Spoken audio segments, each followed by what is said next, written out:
Kung ayaw nyo madama dyan sa Kongreso, umalis na kayo. Tangina nyo!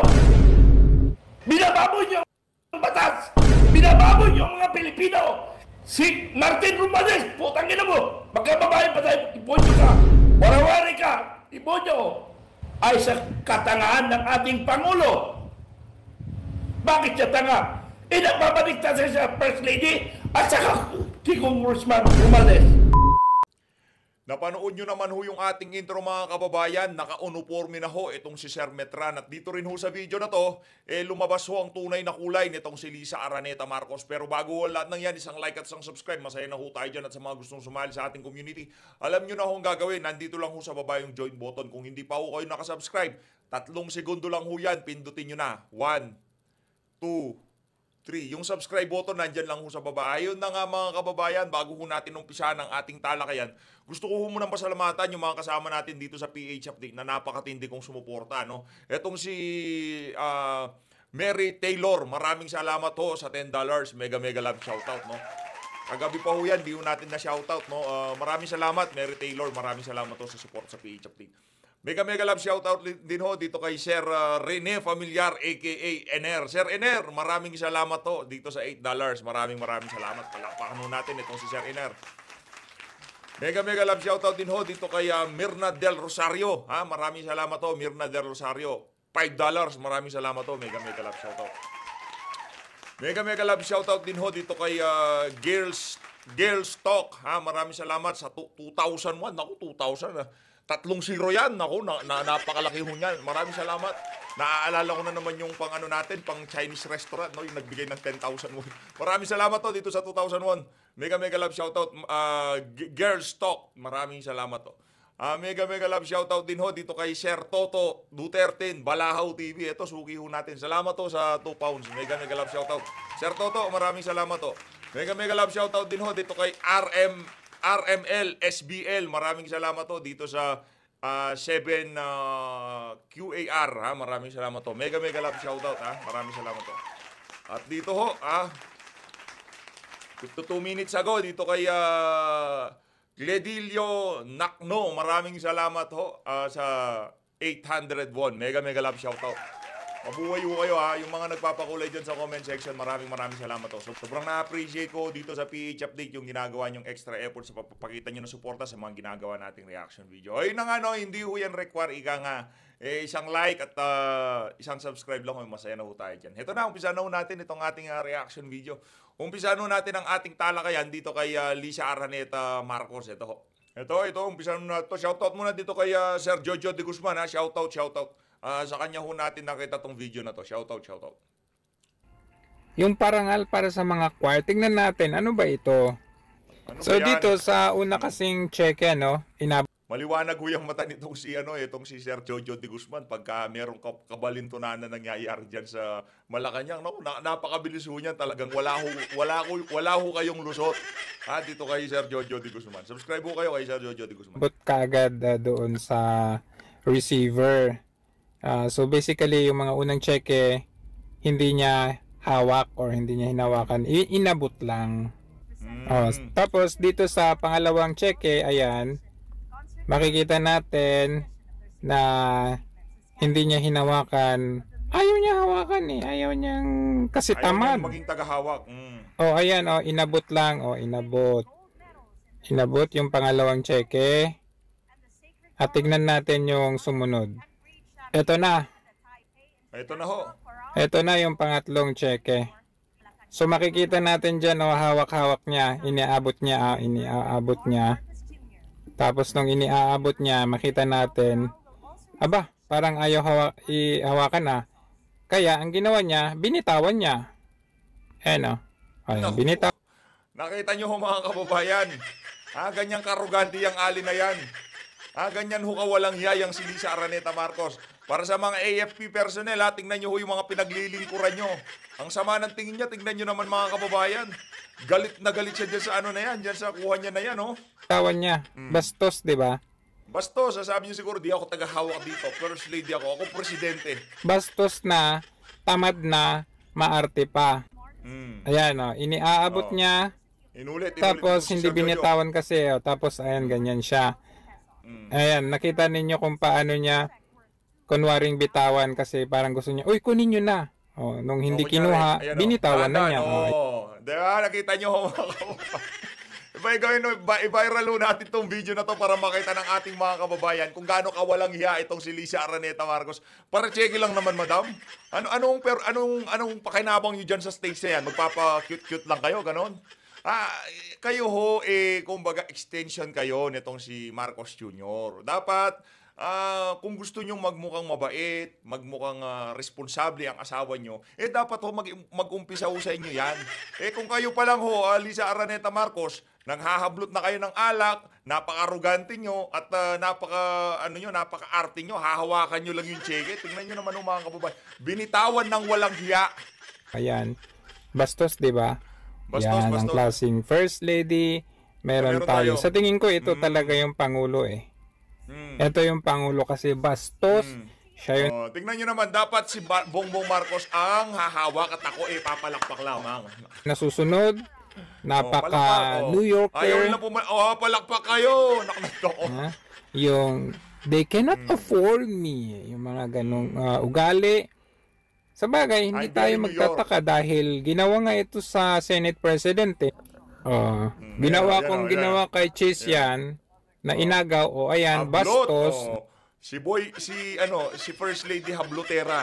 Ay, how much more sa mga common tao lamang, ordinaryong tao. Kaya nga yung isang binastos na PSG dahil napahiya, ano nangyari?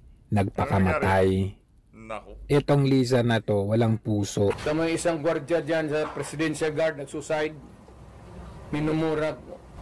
murahe mo, kaya puta napahiya. Ngayon mga kababayan, alam nyo na kung anong klaseng First Lady ang meron tayo. Para sa AFP, alam nyo yan! Yung PSG na nagpatiwakal, alam nyo yan? Hindi pwedeng di nyo alam yan. Sigurado malalaman nyo yan. Ano yan, mga kabaro nyo yun, kasama nyong men in uniform yan, sumiservisyo yan. Kasi yung PSG, composo yan ng iba't ibang ahensya ng iba't ibang men in uniform. Meron sa PNP, meron sa mga bumbero, meron sa AFP, meron sa PNP. Iba't ibang iba't ibang mga organisasyon sa ating sa Pilipinas. Kumukuha sila ng tig-isa-isa. Kaya panigurado yung nagpatiwakal na PSG na yan, alam mo yan ng AFP. Ngayon ang tanong, nasa tamang katinoan ho ba itong ali na to at ang kanyang asawa? Yan ho ba ang inyong pinagtatanggol at pinoprotektahan? Magkakaproblema ho tayo pagka dumating ang araw, no? Para dyan sa AFP at PN, magkakaproblema ho tayo. Sigurado yan. Ito na ho, si Sir Mertran, magsasalita na ho dito sa video na to. Sir, ito na, babalagbag na to si Sir Mertran. Banatan mo na, Sir. Ang nangyari sa ating bansa, nilalapastangan na ang ating batas, ang taong bayan, inaapakan na. Ang akala nila, sila na lang ang pwedeng masunod. Di ba sa paliwanag ni Supremo, Sa paliwanag ni Supremo, na tayo ang gobyerno, tayo ang masunod dapat sa ating mga kahilingan. Pero ngunit, anong nangyayari sa ating bansa? Kayo, kung nakakayanan ninyo na maging ang pakialam kayo sa inyong bansa, kami ni Supremo, ihanda namin ibubuwis namin ang aming buhay para sa ating sambayan ng Pilipino, para sa ating pinaghirapan ng ating mga ninuno. Ngunit nasaan tayo? Pinagtatanggol ba natin ang ating bansang sinilangan? Nakakaya nyo? Utang ina, hindi namin kaya, di Supremo. Ginagago na tayo. Hindi pa kayo kumikilos? Nako po. Nilalapastangan ng batas. Kongreso. Kung ayaw nyo madamay dyan sa Kongreso, umalis na kayo. Tangina nyo! Binababoy nyo ang batas! Binababoy nyo ang mga Pilipino! Kayo mga Pilipino na hindi kayo nasasaktan, hindi nyo naramdaman. Kami, ni Supremo, naramdaman namin. Mga kababayan I-viral ho natin tong mga sinasabi kasi hindi ho ganun kalaki yung reach nitong si Sir Metran eh. Kung gusto nyo hong i-recontent, re-upload, wala naman hong problema sa atin yan. Pero kung gusto nyo hong mas marami makapanood, i-share ho natin lahat ng video kung saan nagsasalita itong mga retired men in uniform na to. Dahil sila ho walang interes na pinoprotektahan. Wala ho silang pinuposisyon na hinahabol sa pamahalaan. Wala ho silang ranggong hinahabol sa pamahalaan. Sa serbisyo nila. Mga retirado ho yan. Kaya yung mga mata niyan, kumbaga yung mga statement niyan, para sa sambayan ng Pilipino. Ano sabi nitong si Kap Dado? Maayos naming iniwan ang organisasyon. Anong ginawa nyo? Binaboy nyo. Ikaw, Browner, anong ginawa mo sa AFP? Binaboy mo. Ikaw, Barbil, anong ginawa mo sa PNP? Binaboy nyo. I-viral ho natin, no? I-share ho natin. Hindi lang naman yung sa atin. Lahat to nang nagsishare, gumagawa ng reaction video sa mga ganitong klaseng content. I-share nyo ho mga kababayan. Kailangan na kailangan ho yan ng ating mga kababayan ngayong mga panahon na to.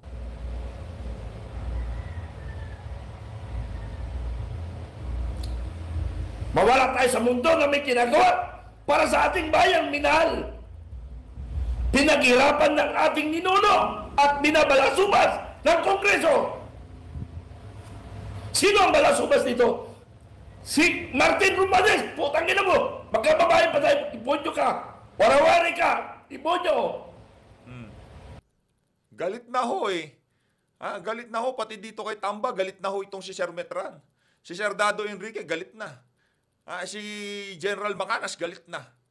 O ngayon, yung mga ordinaryong Pilipino na makakarinig sa mga tinig na to, mag-isip-isip ho kayo kung hindi pa ho kayo galit dito sa administrasyon na to. Kung mapanggang sa ngayon, naniniwala kayo sa naratibo ng mainstream media,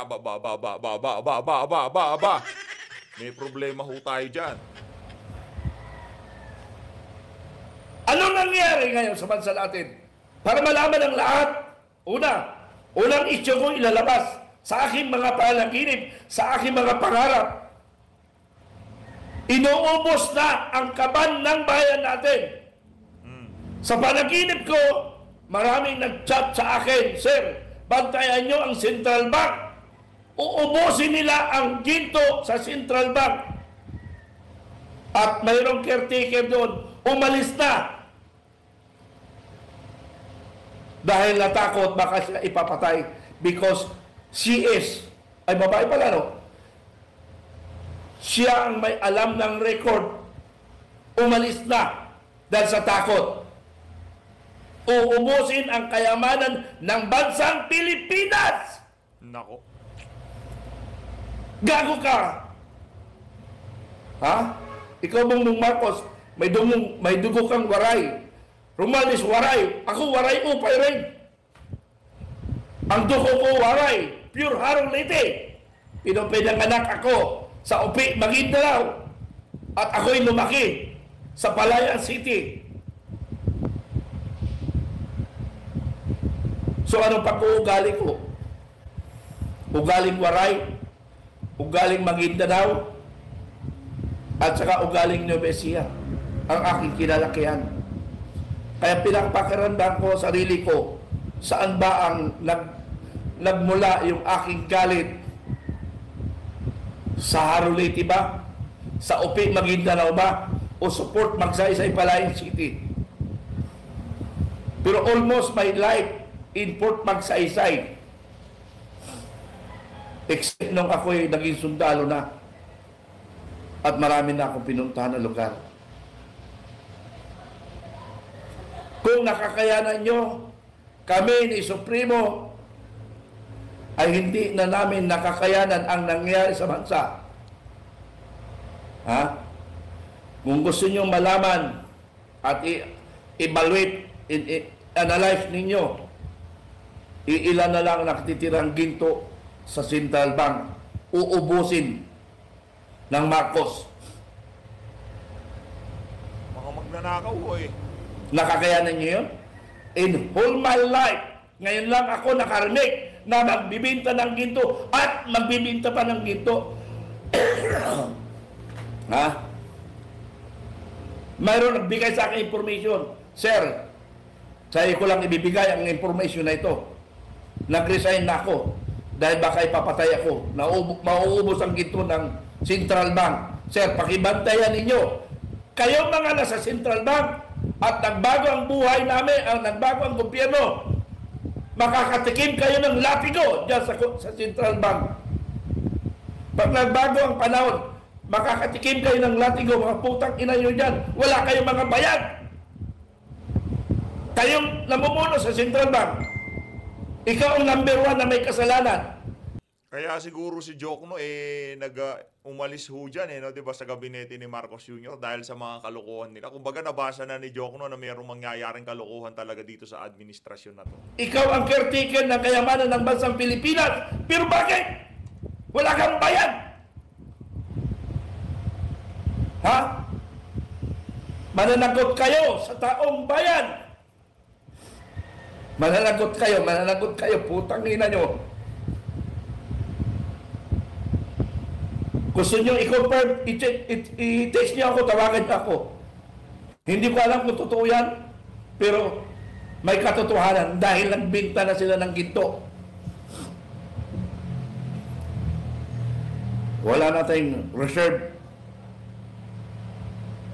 ng ating bayan.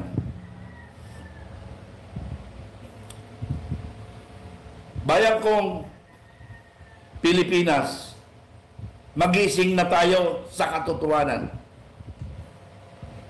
Ang punot dulo nito ng problema ng bansa ay sa katangahan ng ating Pangulo.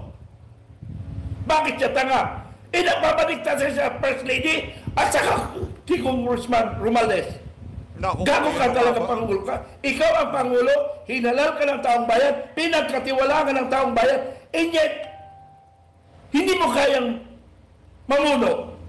You better resign.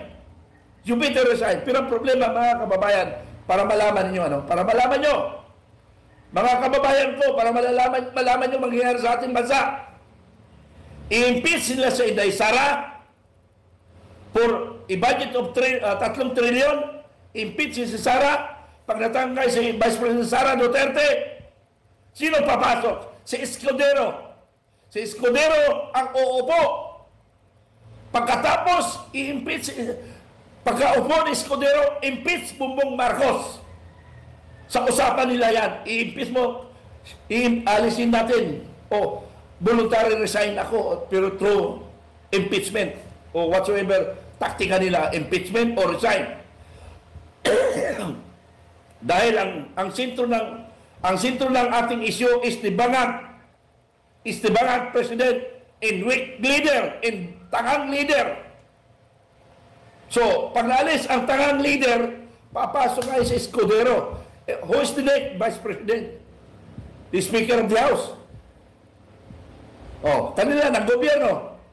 Ano magagawa natin? Wala rin ba yung si Escudero? Siyempre, makikinabang rin magiging Pangulo ng ganun lang Di ba? Nababasa nyo ba yun? Hindi. Nababasa nyo? Hindi.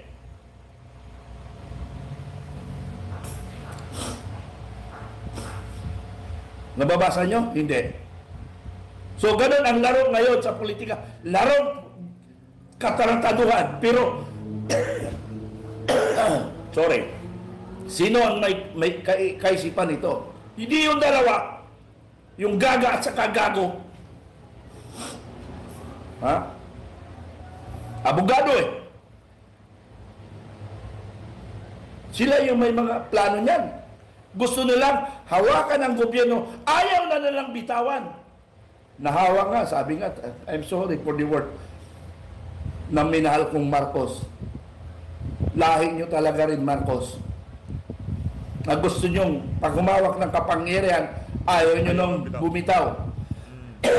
May isang sulat ng open letter ng dating retired na isang abogado, si Brigadier General Virgilio Garcia, na nanawagan siya, this is your last chance to recover the name of family of Marcos. Huwag mong sirain ang pangalawang pagkakataon na may balik sa magandang pangalan ang Marcos. And yet, sinira mo, putang ina mo. Minahal ko ang Marcos. Bakit? Without Marcos Sr., hindi ako nakapagtapos ng college.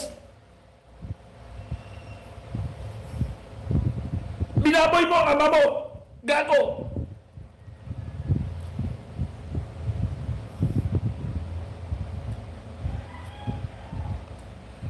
Malaking tiwala ko sa ama mo.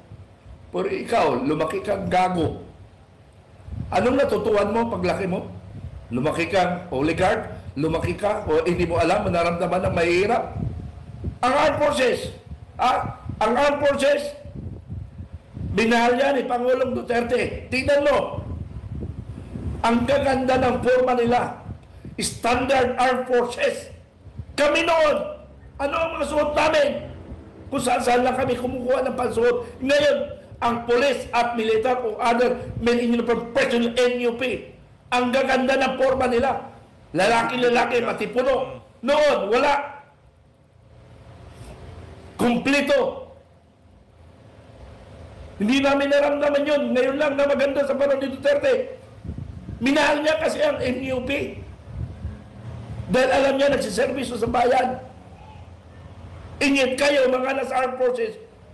Anong ginagawa niyon?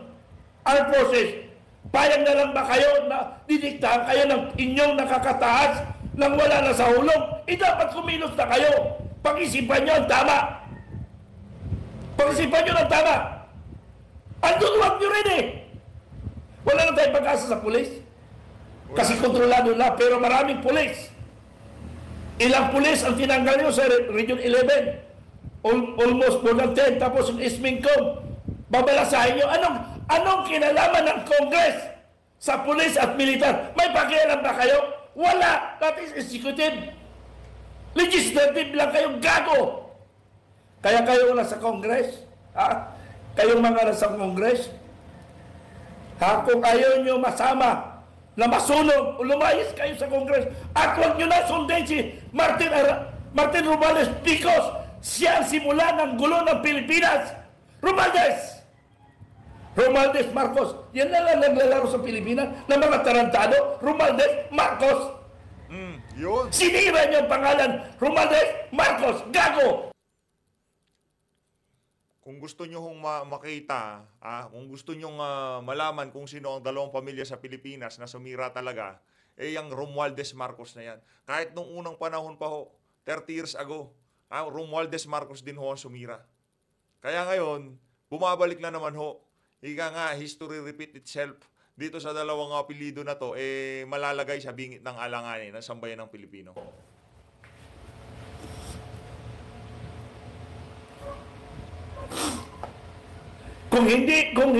Kung hindi kayo nakakayanan pa kayo, nagagawin kayo, kami ni Supremo, hindi namin kaya ni Supremo Dado. Hindi namin makayanan yan. Kaya maghanda kayo dyan sa Congress. Kung kayo na sa Congress at nakikinabang kayo, makikinabang rin kayo sa sunog ng mga demonyo. Pero nabalita ko na ngayon, marami ng personnel of the Congress na ayaw nang sumunod sa Congress administration. Tama yan, gawin nyo. At kayo ay magiging bayani ng Pilipino, ng Pilipinas, what I mean. Walang masama kung hindi kayo susunod. Lahat kayo, huwag kayo sumunod sa mga demonyong pag-uutos ni Romualdez. Kayo mga tuwad ko. Babalik ka ng mundo, hanapin namin kayo. Gago kayo. Ang tatapang nyo, ang yayapang nyo, akala nyo mas magaling kayo. Abogado yung kausap ninyo, hindi naman pumasa ng baryan. Kung hindi, walang alam, ikaw wala ka.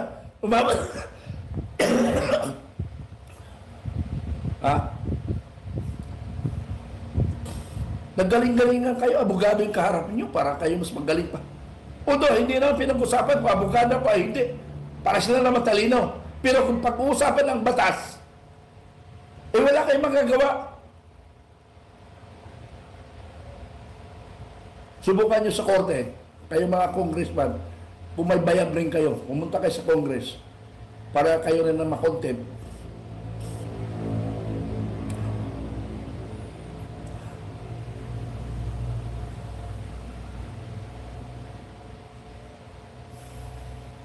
Bayan kong Minahal, kumilos tayo at magising. 14 anyos ako na lumaban na sa kalaban ng bayan. 14 anyos ako sa Opik, Maguindanao. Lumaban ako sa aking bayan. Hindi ako pumayag na alipustahin lang ang aming bayan. We are only 17, 15 special forces, and 1 CSDF, and 1 Boy Scout. Ako yung Boy Scout. Sa edad kong 14 anyos. Nagdaan ako ng sa limpusang training, 13 anyos ako. Minsan, napapagalitan ako ng mga sundalo. Uy, bata ka pa, bakit ka? Mayroon naman nagtutulirit na sundalo. Pinapayagan ako.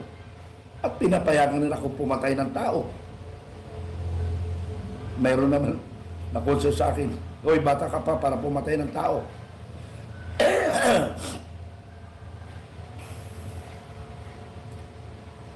Kaya nung ako'y nadala sa magsaysay, sa edad kong 14 anyos hanggang 15 yata o 16, ikampo yun. Ha? Yung impact yung kinikwento ko, may impact. May mga field training exercise. Bratatatat, bang, bang, bang, bang. Nasa loob ako ng kwarto, akala ko ina-attack na kami. Ninervyos ako. Pero mga ilang minuto rin yun, ninervyos ako. Ang tagal mawala sa akin yun. Akala ko, nilulusob na naman kami. Ang tagal mawala sa akin yun. Naglalakad ako pamuntang school from the camp of Special Forces going to Barrio Militar. Naglalakad ako. While walking, nakakarinig ako ng barilan, putukan. Yun, simple practice, military camp. Military camp. Gusto ko mag-drop. Akala ko, may barilan na naman. Ang tagal, kaya nawala sa isip ko yan. Almost 2 years nawala sa isip ko yan.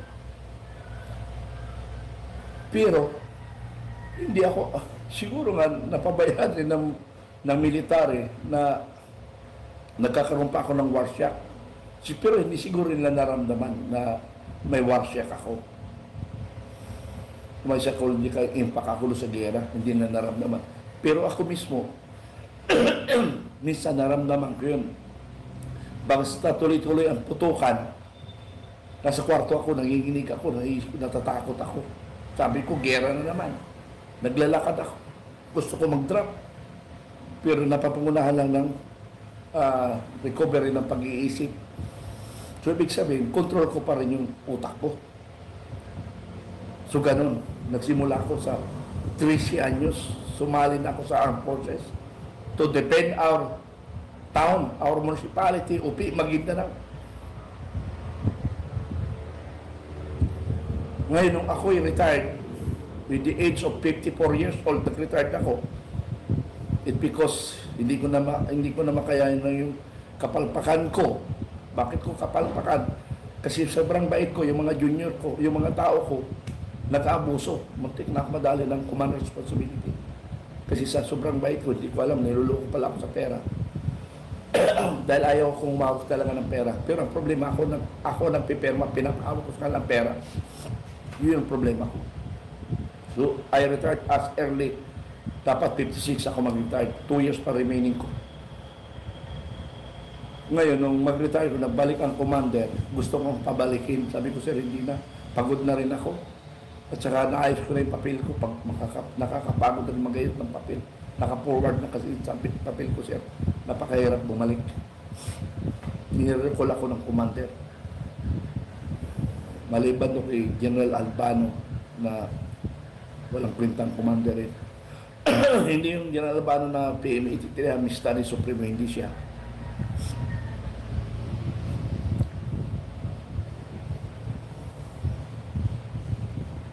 So, ano pang issue na gusto nyo marinig? Una kong inisyo, yung ginto, mauubos na sa Central Bank. Kaya nga, tinawagan ako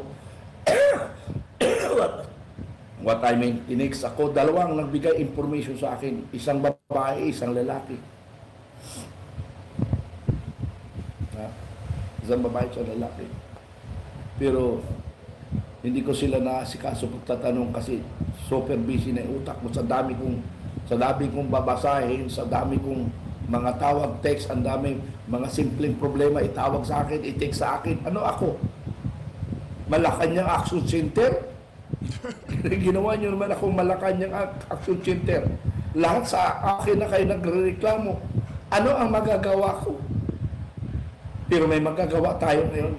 Kikilos tayo by November 29. Yung! Ha? Yan na huwa. Sunugin natin yung Congress kung gusto nyo. Para mawala ang demonyo sa Congress. Matindi yun ah. Ha? Para mawala ang demonyo sa Congress. So, Michelle, kaya kita chinachel.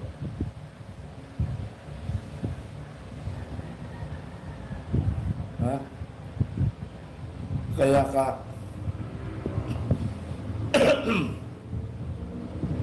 hindi ko makayanan. Gusto ko iparating sa inyo ang impormasyon na inuubos na ang ginto ng ating bayan.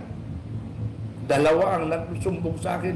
Hindi ako Malacanang Action Center para tugunan ang inyong problema. Pero dahil nga sa information nyo, nabubuhay ang dugo ko. Nalabanan ang tiwali sa gobyerno.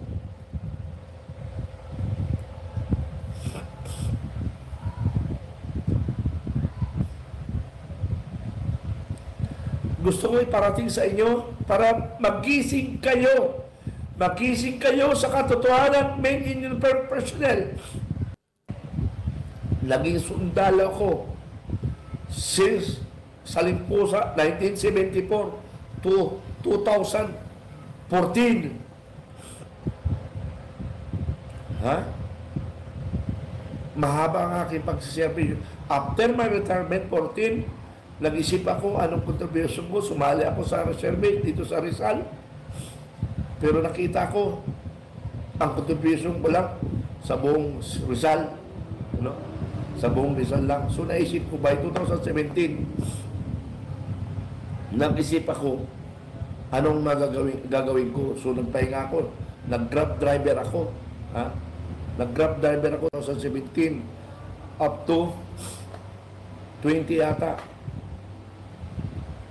Doon sa pagka-grab ko, may naka-encounter ako na isang bugaw ng DBM. Sabi, sir, gusto mo, sir, matulungan ang mga kaibigan mong mayor? Oh, sabi ko, oo. Tinawagan ko mayor. Mayor. Kasi masaya ako, makakatulong ako sa kaibigan ko, mga mayor. Nung maghatian na ng porsyento, ito ako nagulat kaya hindi ko tinuloy. At hindi rin natuloy yung mga ibang mayor. Dahil ayaw rin nila. Ayun na nga mga kababayan, dito na natin tatapusin ang ating reaction video. Maraming salamat po sa pag-support sa PH Update. Mag-ingat po kayong lahat. Mahal natin Pilipinas.